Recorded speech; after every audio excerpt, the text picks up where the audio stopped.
हमारा आज का विषय है प्रसिद्ध लेखिका सुधा अरोड़ा द्वारा रचित ज्योतिबा फुले। नाम पे मत जाना, ज्योतिबा फुले पुल्लिंग है, पुरुष हैं। और एक कुशल दंपत्ति ज्योतिबा एवं सावित्रीबाई फुले, ज्योतिबा फुले एवं सावित्रीबाई फुले, इन दोनों पति पत्नियों पर आधारित लेख है। ज्योतिबा फुले का ये लेख जो हमारे 5वें पाठ के रूप में जो हमारे सामने है। और ज्योतिबा फुले वो व्यक्ति हैं जिन्होंने सबसे पहले महिलाओं की शिक्षा के लिए जो है प्रयास किए। सर्वप्रथम जिस समय ज्योतिबा फुले ने यह प्रयास किए उस समय तक स्त्रियों को शिक्षा देना पाप समझा जाता था। लड़कियों को किसी विद्यालय या पाठशाला में शिक्षा नहीं दी जाती थी। ये समय उस समय का है जब मुस्लिम शासकों ने इस देश पर बहुत से आक्रमण किए हैं और यहाँ हिंदुओं ने अपने लड़कियों को, अपने बच्चों को, अपने बच्चियों को किसी पाठशाला में, किसी विद्यालय में पढ़ाने से रोका। और इसके बाद कुछ प्रचलित धारणाएं बना दी गई। नारियों को, स्त्रियों को पढ़ाना पाप समझने लगे लोग। स्त्रियों को पढ़ाना या बाबू बनाना या मालिक बनाना, घर को एक नरक में ले जाने वाली बातें यहाँ तक होने लगी थी। जब ज्योतिबा फुले ये वैसे तो संस्कृतज्ञ थे और कई भाषाओं का ज्ञान रखने वाले व्यक्ति थे, इन्होंने देखा कि यदि लड़कियां शिक्षित नहीं होंगी, महिलाएं या लड़कियों के लिए कोई पाठशाला या विद्यालय नहीं होगा, तो ये बेचारी ऐसे ही अत्याचार सहन करती रहेंगी। कब तक समाज में ऐसा चलेगा? कब तक हम नारियों को सम्मान नहीं दे पाएंगे? ये सारी जो प्रचलित विश्वास थे इनको उन्होंने बड़ी अपने बुद्धि की तीव्रता से, अपने शरीर के प्रयासों, यानी कहने का मतलब बुद्धि, अपने प्रयासों से जो है उन्होंने इस प्रचलित अंधविश्वास को उन्होंने तोड़ा और लड़कियों के लिए सबसे पहली पाठशाला मुंबई, पुणे में इन्होंने खोली थी। तो वो हैं ज्योतिबा फुले जिनके बारे में मैंने आपको बताया। और यहाँ तक ज्योतिबा फुले ने सबसे पहले अपनी पत्नी सावित्रीबाई को शिक्षित किया और महिलाओं को शिक्षित करने में जो पहला योगदान जो था वो इनका अपनी पत्नी से ही शुरू हुआ। उनको पढ़ना सिखाया, फिर उन्होंने अपनी पत्नी को अपना सहारा बनाया और घर घर जाकर जो है लड़कियों को पढ़ने के लिए उन्होंने प्रेरित किया, यानी घर घर जाकर। और यहाँ तक भी यहाँ पर बताया गया है कि लोगों ने उनको अपमानित किया।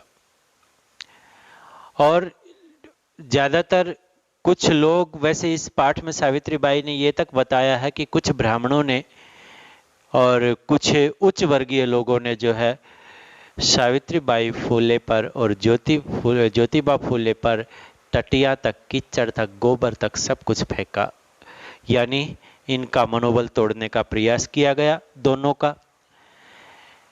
लेकिन आज लड़कियों को, या हम कह सकते हैं महिलाओं को, ये ध्यान रखना चाहिए कि वो ज्योतिबा फुले एवं सावित्रीबाई फुले हैं जो आज आप शिक्षित हो। नहीं तो शायद ही इसके लिए, चलो भले ही कोई आगे प्रयास करता, वो अलग बात है।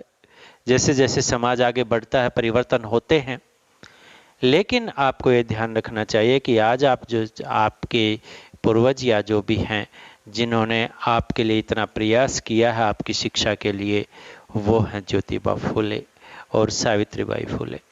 तो वही स्थितियाँ यहाँ पर जो है सुधा अरोड़ा जी ने, प्रसिद्ध लेखिका हैं, उन्होंने बताने का प्रयास किया है कि किस किस प्रकार ज्योतिबा फुले ने महिलाओं को शिक्षित करने के लिए आगे आए और उन्होंने कैसे कैसे प्रयास किए, किस किस प्रकार समाज में उनको अपमानित होना पड़ा।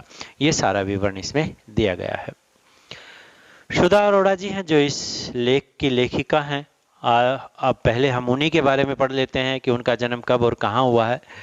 सुधा अरोड़ा जी का जन्म लाहौर, पाकिस्तान, जो पहले भारत में था, जब उनका जन्म हुआ तो वहाँ पर लाहौर में हुआ।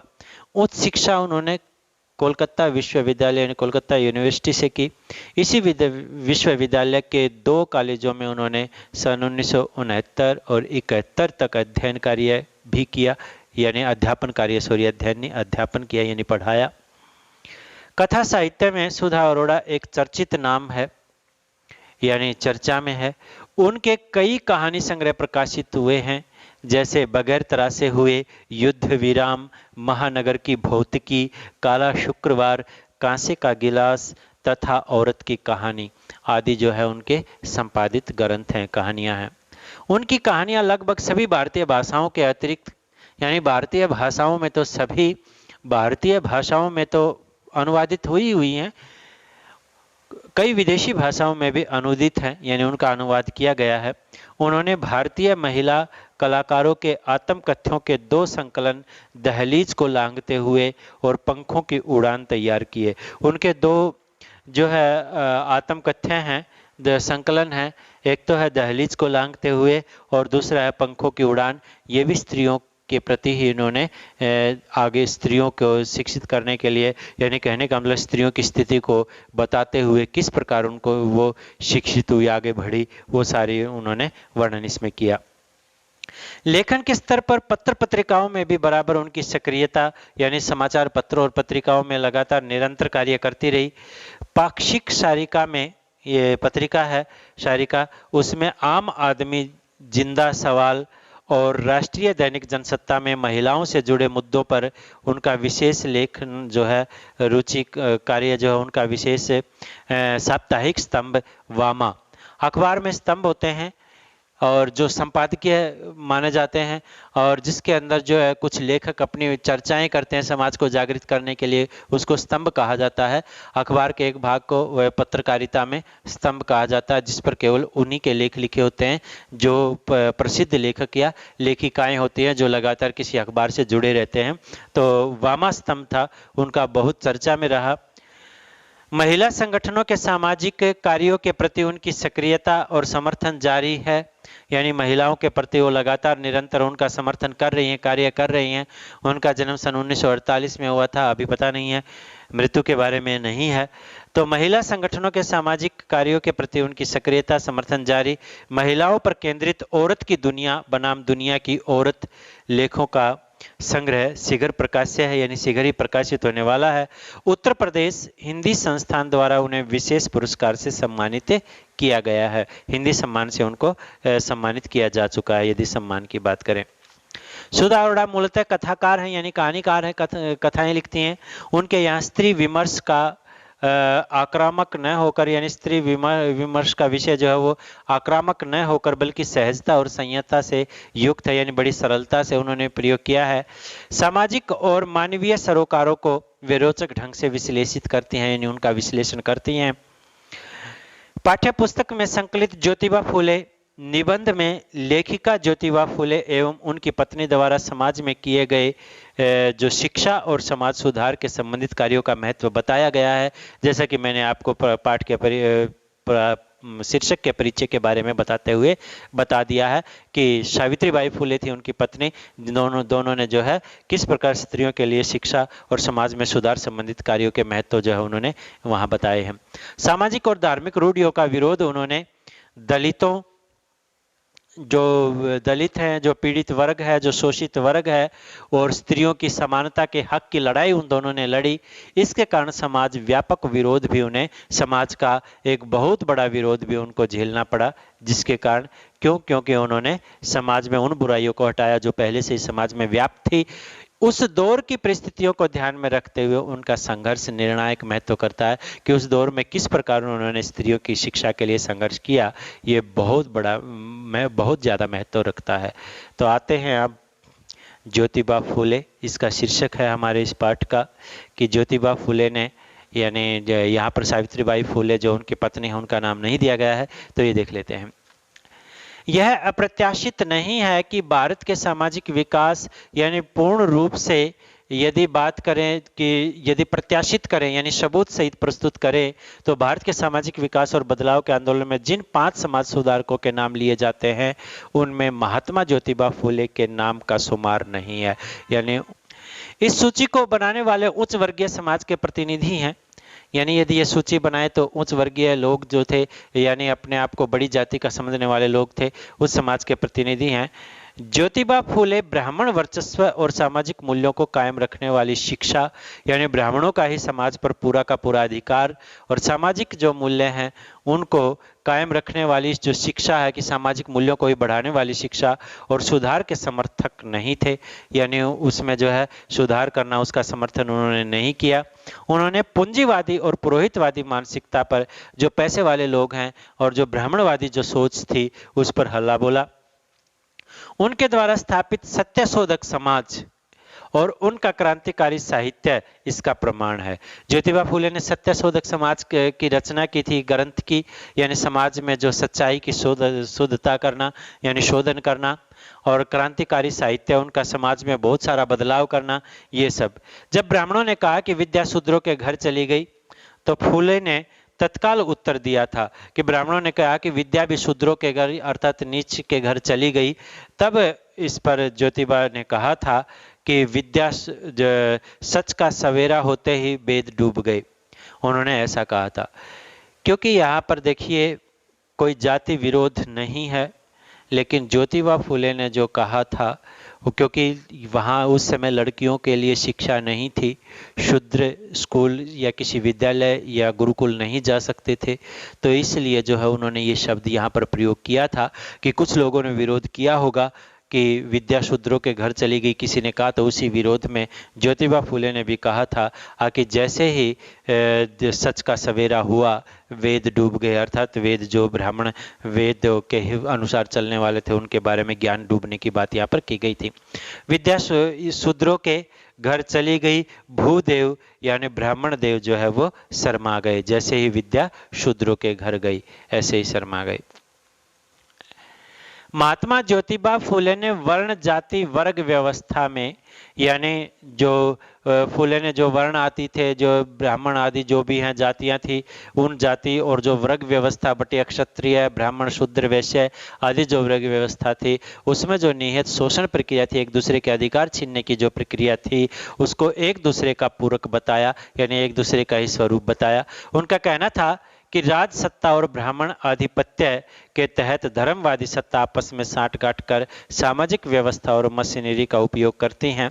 यानी वो विरोध में थे कि राजा जो राज पर जो बैठे हैं वो अधिकारी, और जो ब्राह्मणों का ही आधिपत्य है चारों ओर, इससे धर्मवादी सत्ता जो अपने आप जो शासन बना हुआ है वो आपस में साठ काट किए हुए हैं, उन्होंने ही अपने ही समाज की व्यवस्था बना रखी है, और वो एक मशीन की तरह शूद्रों का स्त्रियों का उपयोग करते हैं, तो इसलिए उन्होंने ऐसी बात कही। उनका कहना था कि शोषण व्यवस्था के खिलाफ दलितों के अलावा स्त्रियों को आंदोलन करना चाहिए। यानी दलितों को तो आंदोलन करना ही चाहिए इस शोषण व्यवस्था के खिलाफ, महिलाओं को भी आंदोलन करना चाहिए। महात्मा ज्योतिबा फूले के मौलिक विचार गुलामगिरी, शेतकऱ्यांचा आसूड, किसानों का प्रतिशोध, इसका अर्थ है शेतकऱ्यांचा आसूड, किसानों का प्रतिशोध, सार्वजनिक सत्य धर्म आदि पुस्तकों में संग्रहित है। यानी ज्योतिबा फूले द्वारा रचित जो पुस्तकें हैं, यानी उसमें गुलामगिरी यानी गुलामी करना, और जो किसानों का जो प्रतिशोध है यानी बदला है वो, और सार्वजनिक सत्य धर्म, ये उनकी पुस्तकें हैं। तो उन पुस्तकों में ये सारा वर्णन जो है किया गया है जो ज्योतिबा फूले के द्वारा रचित है। सुधा अरोड़ा जी ने जिनके बारे में बताया है। विचार अपने समय से बहुत आगे थे, यानी ज्योतिबा फूले के विचार उस समय के अनुसार बहुत आगे के थे। आदर्श परिवार के बारे में उनकी अवधारणा है, जिस परिवार में पिता बौद्ध, माता ईसाई, बेटी मुसलमान और बेटा सत्यधर्मी है, वही परिवार एक आदर्श परिवार है। यानी उन्होंने आदर्श परिवार की जो परिभाषा बताई है, वो आदर्श परिवार की परिभाषा क्या बताई है कि उन्होंने आदर्श परिवार की परिभाषा बताई कि जिस परिवार में पिता जो है वो बौद्ध धर्म को स्वीकार करने वाला हो, माता ईसाई धर्म मानने वाली हो, बेटी मुसलमान धर्म मानती हो, और बेटा सत्य धर्म यानी सभी विधि धर्मों को मानने वाला हो, वही परिवार एक आदर्श परिवार है। ये ज्योतिबा फूले का मानना था। अर्थात एक ही परिवार में सारे धर्म समाहित हो, अर्थात कोई धर्म भेद ना हो, वही आदर्श परिवार जो है कहलाता है। उनके विचार थे ज्योतिबा फूले के।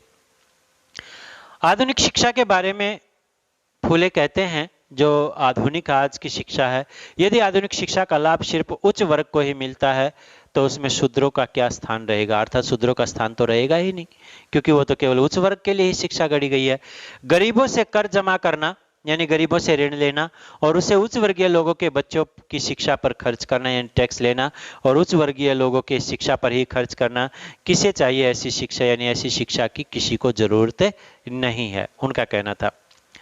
स्वाभाविक है कि विकसित वर्ग का यानी जो जिस वर्ग का विकसित हो चुका है, धनवान वर्ग है, उस उन लोगों के बारे में कहा प्रतिनिधित्व करने वाले यानी उनके शीर्ष पर रहने वाले जो लोग हैं, उस धर्म को चलाने वाले, उस वर्ग को चलाने वाले और सर्वांगीण समाज सुधार न चाहने वाले यानी सभी समाज के सभी अंगों का विकास का सुधार नहीं चाहने वाले तथा कथित कुछ संभ्रांत समीक्षकों ने यानी जो भ्रम में फंसे हुए थे, जो समीक्षक जिन्होंने समीक्षाएं की हैं, बहुत सारी बातें सामने रखी हैं, महात्मा फूले को समाज सुधारकों की सूची में कोई स्थान नहीं दिया। अर्थात महात्मा फूले ने समाज सुधार में बहुत बड़ा योगदान था, फिर भी उनको समाज सुधार की सूची में नहीं रखा, उनकी भी अवहेलना की गई।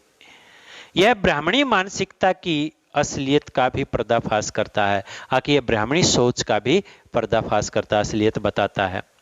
सन 1883 में ज्योतिबा फूले अपने बहुचर्चित ग्रंथ सेक्तर यांचा आसुड के उपोद्यात में लिखते हैं, यानी जब सबसे पहले किसी पाठ का उद्देश्य लिखा जाता है तो उसमें लिखते हैं, विद्या बिना मति गई, मति बिना नीति गई, नीति बिना गति गई, गति बिना चित्त गया और आगे उन्होंने लिखा कि चित्त बिना शुद्ध, वित्त बिना शुद्र गए, सॉरी वित्त गया, वित्त है ये। विद्या बिना मति गई अर्थात विद्या नहीं है तो बुद्धि अपने आप ही नहीं होती है और बुद्धि नहीं होती है तो नीति यानी नियमों का ज्ञान नहीं होता है और नीति के बिना व्यक्ति आगे, नियमों के बिना व्यक्ति आगे नहीं बढ़ सकता है, बहुत बड़ी बात है ये। और गति बिना और नीति बिना गति यानी आगे नहीं बढ़ सकता और जब तक आगे नहीं बढ़ सकता व्यक्ति प्रयास नहीं करेगा तो धन प्राप्त नहीं होगा और धन नहीं होगा तो शूद्र जो है वो अपने आप ही खत्म हो जाएंगे।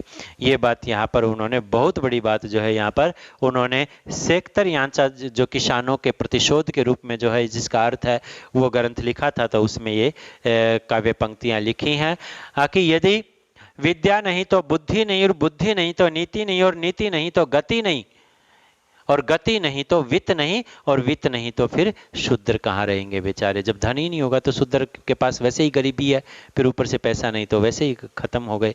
तो इतने अनर्थ एक अविद्या ने किए, अशिक्षा ने किए हैं। यदि शिक्षा नहीं है तभी तो शूद्र जो है वो मारे जा रहे हैं, इसलिए ये बातें यहाँ पर की गई हैं। महात्मा ज्योतिबा फूले ने लिखा है कि स्त्री शिक्षा के दरवाजे पुरुषों ने इसलिए बंद कर रखे हैं कि वह यानी स्त्रियों को शिक्षा देने के जो दरवाजे हैं कि वह मानवीय अधिकारों को समझ नहीं पाए, यानी मनुष्य का क्या अधिकार है वो नहीं समझ पाए। जैसी स्वतंत्रता पुरुष लेता है वैसी स्वतंत्रता स्त्री को भी मिलनी चाहिए, यानी स्त्रियों को ले तो ये बात की गई है। पुरुषों के लिए अलग नियम और स्त्रियों के लिए अलग नियम, यह पक्षपात है यानी भेदभाव है। ज्योतिबा ने स्त्री समानता को प्रतिष्ठित करने वाली नई विवाह विधि की रचना की, यानी एक विवाह विधि है जो विवाह पद्धति में लिखी गई है, उसमें सारे ही अधिकार पुरुष को मिले हैं, स्त्रियों को नहीं मिले। तो उन्होंने एक नई विवाह की विधि की रचना की। पूरी विवाह विधि से उन्होंने ब्राह्मण का स्थान ही हटा दिया, अर्थात ब्राह्मण वर्चस्व था उसको बिल्कुल हटा के ही रख दिया, जिसके कारण कुछ समाज शिक्षकों ने कहीं विरोध ना हो जाए, इसलिए जो है ज्योतिबा फूले को जो समाज सुधारकों की सूची में है और नहीं रखा गया। तो ये बात यह की गई है। तो पूरी विवाह विधि से उन्होंने ब्राह्मण वर्चस्व को हटाया, ब्राह्मणों का स्थान हटाया। उन्होंने नए मंगलाष्टक यानी मंगल श्लोकों की रचना की। मंगलाष्टक होते हैं तो विवाह आदि के अवसर पर पढ़े जाने वाले मंत्र होते हैं, उनको तैयार किए। वे चाहते थे कि विवाह विधि में पुरुष प्रधान संस्कृति के समर्थक यानी समर्थन करने वाले और स्त्री की गुलामगिरी सिद्ध करने वाले जितने भी मंत्र हैं वो सारे निकाल दिए जाएं। तो उन्होंने जो भी केवल पुरुष को ही प्रधान बनाने वाले जो मंत्र थे वो सारे के सारे निकालने का प्रयास किया।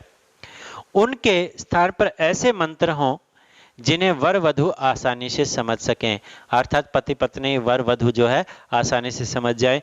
ज्योतिबा ने जिन मंगलाष्टकों की यानी मंगल मंत्रों की रचना की उनमें वधु वर से कहती है कि स्वतंत्रता का अनुभव हम स्त्रियों को भी है ही नहीं, इस बात की आज शपथ लो कि स्त्री को उसका अधिकार दोगे और उसे अपनी स्वतंत्रता का अनुभव करने दोगे। ये नियम डाल दिए गए।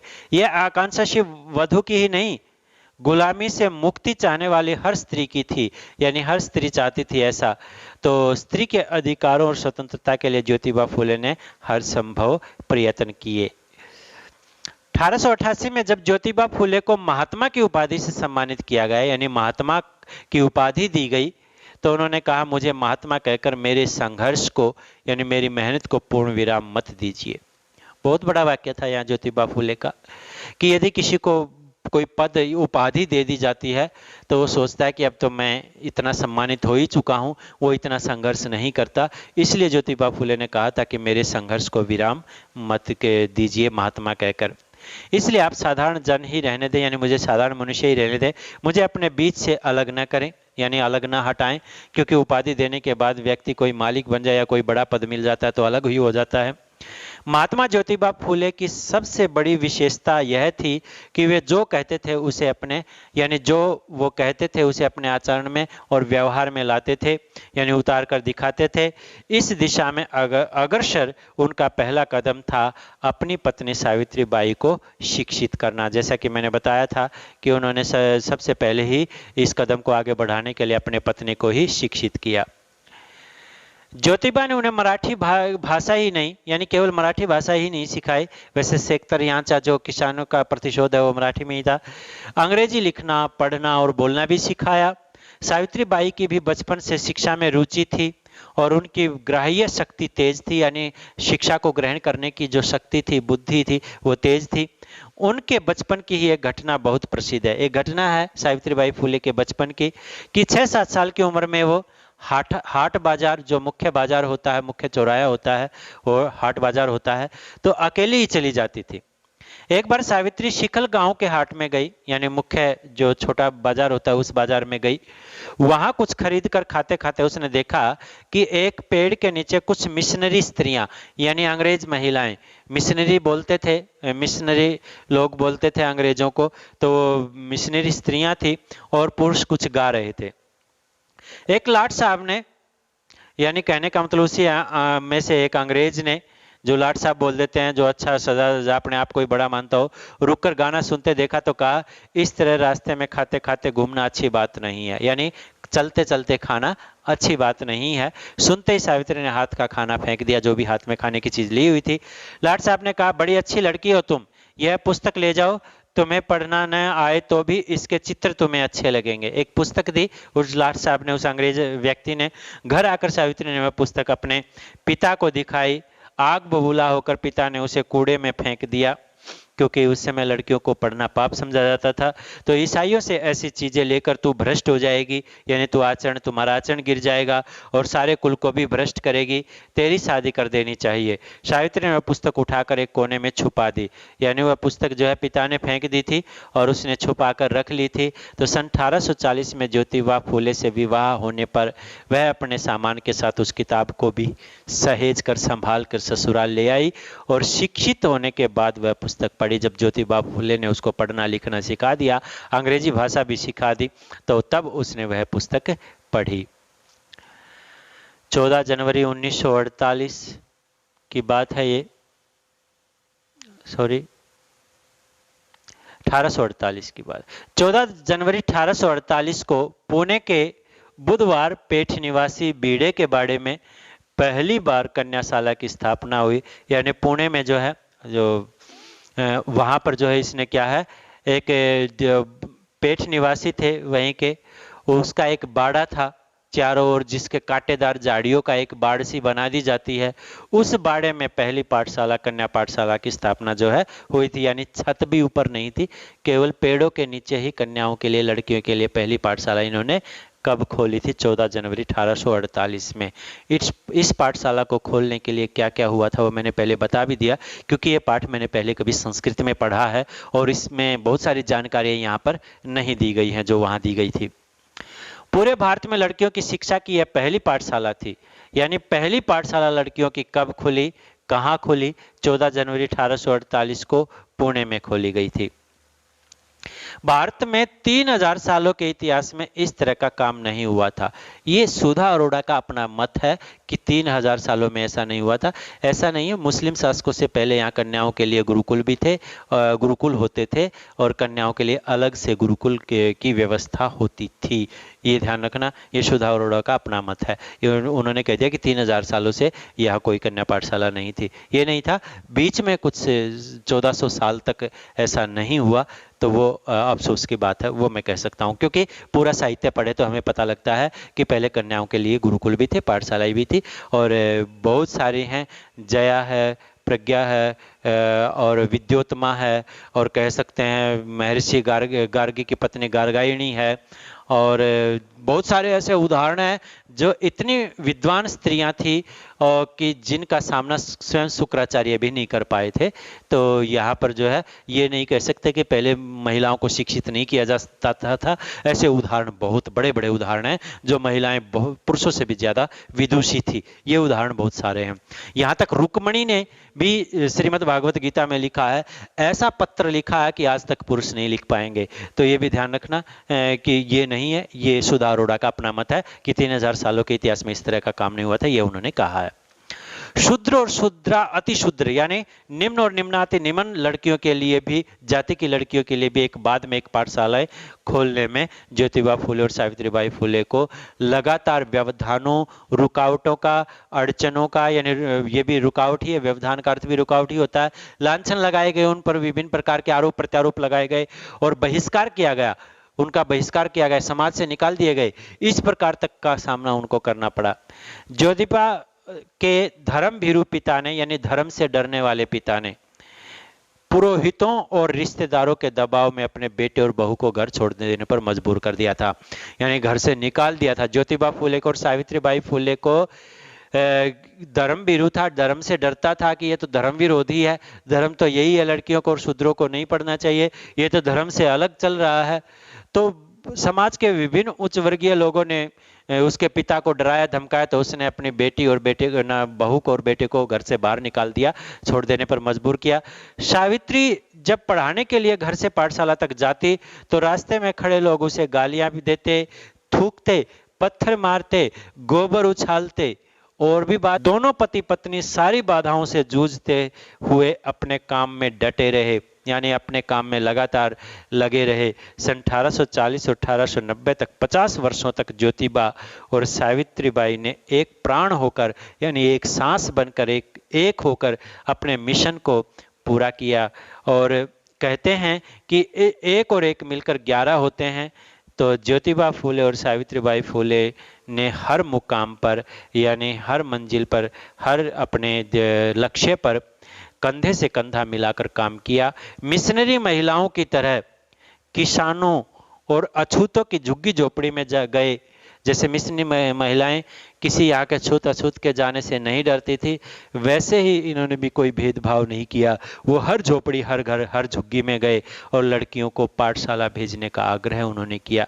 अकेला आप अपनी लड़कियों को पाठशाला भेजिए। बाल हत्या प्रतिबंधक गृह में अनाथ बच्चों को, जहाँ एक उन्होंने बाल हत्या प्रतिबंधक गृह बनाया था, वहाँ पर जो अनाथ बच्चे थे जिनके माता पिता नहीं थे और जो विधवाएं थी, महिलाएं थी, उनके लिए उन्होंने अपने दरवाजे खोल देना और उनके नवजात बच्चों की देखभाल करना, यानी नवजात का मतलब अभी हुए छोटे बच्चे, उनकी देखभाल करना। या महार, चमार आदि जातियां हैं और मांग जाति के लोगों की एक घूंट पानी पीकर प्यास बुझाने की तकलीफ देखकर, यानी वैसे तो ज्योतिबा फुले की जाति की बात करें तो यहाँ जाति की बात नहीं करनी चाहिए, उच्च वर्गीय ही थे, लेकिन उन्होंने हर जाति के लोगों के घर जाकर जो है उन्होंने पानी पिया। और जो महार थे, चमार थे, आदि थे, जो भी थे, उनके घर जाकर उन्होंने पानी पीकर प्यास बुझाने का जो काम किया है, शायद ही वो उस समय किसी ने किया हो। तो उन्होंने तकलीफ को देखकर अपने घर के पानी का हौद भी सभी जातियों के लिए खोल दिया। पहले ये था, ये समाज में व्यवस्थाएं थी कि उच्च वर्गीय जाति के लोग जिस कुएं से, जिस हौद से पानी पीते थे या जिस तालाब से पानी लेते थे, वह निम्न वर्गीय नहीं जाते थे, उसको अशुद्ध मान लिया जाता था। लेकिन यहाँ ज्योतिबा फूले ने उसका विरोध किया, सावित्रीबाई फूले ने, और अपने हौद जो है सभी निम्न जातियों के लिए खोल दिए। तो ऐसा दिखाया, हौद का मतलब जहाँ पानी इकट्ठा होता है, बहुत सारा पानी, साफ पानी पीने के लिए रखा रहता है, वो सब खोल दिए गए। तो ये था। तो हर काम पति पत्नी ने डंके की चोट पर किया, और कुरीतियां जो समाज में बुराइयां थी, अंधश्रद्धा थी, और पारंपरिक जो अनैतिकपूर्ण रूढ़ियां थी, जो परंपराओं से चल अन्यायपूर्ण जो रिवाज चले आ रहे थे, उनको ध्वस्त किया, यानी नष्ट कर दिया। दलितों शोषितों के हक में खड़े हो गए। और आज के प्रतिस्पर्धात्मक यानी एक से एक आगे बढ़ने की होड़ जो लगी हुई है, उस समय में जब प्रबुद्ध वर्ग के, प्रतिष्ठित यानी बुद्धिमान वर्ग के जो सम्मानित लोग हैं, जाने माने दंपत्ति के साथ रहने के कई वर्षों के बाद अलग होते ही एक दूसरे को, यानी जो अच्छे पैसे वाले लोग हैं, बड़े बुद्धिमान लोग हैं, और जो सम्मानित लोग हैं, वो भी पति पत्नी एक साथ एक दूसरे के साथ झगड़ा हो जाता है तो एक दूसरे को नष्ट करने पर तुल जाते हैं, तो एक दूसरे की जड़ें खोदने पर आमादा हो जाते हैं। महात्मा ज्योतिबा फूले और सावित्रीबाई फूले का एक दूसरे के प्रति और एक लक्ष्य के प्रति समर्पित जीवन एक आदर्श दाम्पत्य यानी पति पत्नी के जीवन की मिसाल बनकर चमकता है। अर्थात एक मिसाल बन गया है कि ऐसे पति पत्नी भी होते हैं जो समाज का हर प्रकार का विरोध सहन करते हैं, समाज में गालियां सहन करते हैं, समाज के कंकर पत्थर सहन करते हैं, लोग गोबर फेंकते हैं तो भी डटे रहते हैं अपने लक्ष्य पर। तो ये एक पति पत्नी के लिए एक ऐसा आदर्श प्रस्तुत किया गया है कि किस प्रकार दोनों मिलकर जो है बड़े से बड़े समाज में बदलाव ला सकते हैं। जबकि आजकल अच्छे घराने के लोग भी जो है थोड़ी सी छोटी सी बात पर झगड़ा हो जाता है और दोनों अलग हो जाते हैं। ये सुधा अरोड़ा ने यहाँ पर बताया है। तो ये था हमारा आज का जो पाठ है, ज्योतिबा फूले पर आधारित, सुधा अरोड़ा जी द्वारा, प्रसिद्ध लेखिका सुधा अरोड़ा द्वारा रचित। तो इस पाठ को आप समझिए, पढ़िए, और इसके प्रश्नोत्तर के जो हैं आपको भेज दिए जाएंगे। वैसे आपको समझ में आ ही गया सारा कि क्या क्या है, फिर भी आपको जो है उसके वो प्रश्नोत्तर याद करने हैं और आपको लिखने हैं। ओके, आज इतना ही, बाय।